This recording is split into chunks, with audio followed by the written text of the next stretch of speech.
नमस्कार दोस्तों, आप सभी ने यूपीएससी प्री दे तो दिया है, लेकिन जिनका यूपीएससी प्री अच्छा नहीं हुआ है उनके मन में बहुत निराशा है। ऐसे में मैं आप लोगों के लिए एक वीडियो लेकर आया हूँ। यूपीएससी प्री सही नहीं गया है तो अब क्या करें। तो जरा सोचिए, किसी चीज को हासिल करने के लिए दिन रात एक कर दिया, जितनी क्षमता थी उससे भी ज्यादा मेहनत की, मगर जब इम्तिहान का दिन आया तो सब बेकार हो गया। एक झटके में सारे सपने चकनाचूर हो गए। तो सबसे पहला ख्याल दिमाग में यही आता है कि अब क्या। वैसे तो एक्शन जीवन के किसी भी मोड़ पर और किसी भी रूप में सामने आ सकता है, लेकिन फिलहाल हम बात कर रहे हैं यूपीएससी प्री की। जिस परीक्षा में इतनी मेहनत की, उसका परिणाम आने से पहले ही दिल में चिंता बैठ जाए कि रिजेक्शन तो पक्का है, तो आगे का रास्ता धुंधला होना लाजमी है।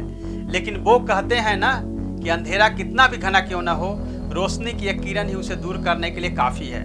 तो आप भी दिल छोटा मत कीजिए और इस वीडियो को पूरा देखिए। सच कड़वा होता है और जब इसका सामना अकेले ही करना पड़ता है। आपका आज का सच भी बहुत कड़वा है, लेकिन जब तक आप उसे स्वीकार नहीं करेंगे उसकी कड़वाहट बढ़ती ही जाएगी। इसलिए बेहतर यही है कि जरा सच को जितना जल्दी हो सके स्वीकार कर लेना चाहिए। और आपका आज का यह सच है कि आपका प्री का एग्जाम अच्छा नहीं गया है। अब इसके बाद आपका सबसे पहला रिस्पॉन्स तो यही होगा कि आप टूट चुके हैं। अब आपके अंदर और हिम्मत नहीं बची है और आपके जीवन में अब कुछ अच्छा नहीं होने वाला है। यह सारी रिजेक्शन बहुत नेचुरल है और स्पॉन्टेनियस है। ऐसा नहीं है कि आप फीलिंग सिर्फ आपके अंदर है, यह फीलिंग तो हर उस इंसान के अंदर है जिसकी मेहनत एक झटके में पानी हो जाए। मगर जब आप अपने मन को यह समझा लेते हैं यह अंत नहीं है, अभी तो आपके अंदर और आग है और आप अभी और भी इम्तिहान देने के लिए तैयार हैं, तो समझिए उसी दिन आप दूसरी पारी के लिए तैयार हो जाएंगे। अब वापस अपने सवाल पर आते हैं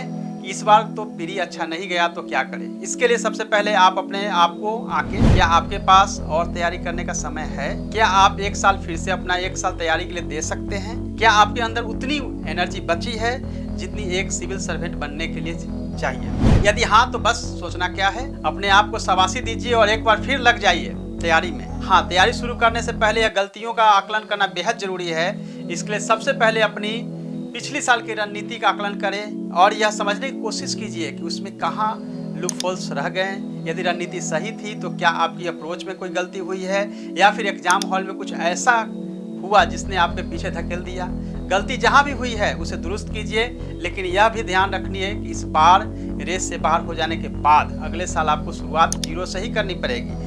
अपने आप से दृढ़ निश्चय का वादा करें। अगले प्रयास पर ध्यान केंद्रित करते समय आपके पास इस परीक्षा के 3 चरणों के लिए एक एकीकृत दृष्टिकोण होना चाहिए।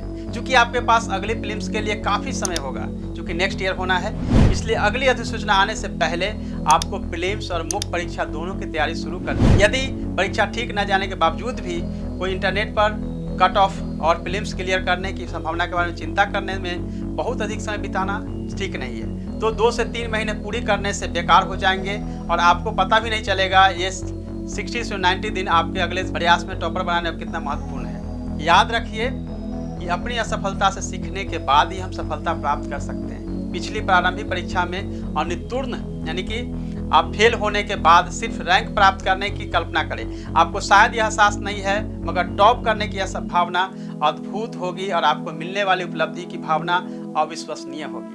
प्रीलिम्स के बाद अध्ययन नहीं करना एक ऐसी गलती है जिसकी कीमत कई उम्मीदवारों को शीर्ष रैंक पर चुकानी पड़ती है, किसी और चीज़ पर नहीं। याद रखिए, गिरते हैं सहसवार ही मैदान जंग में, वो तिफल क्या गिरे जो घुटनों के बल चले।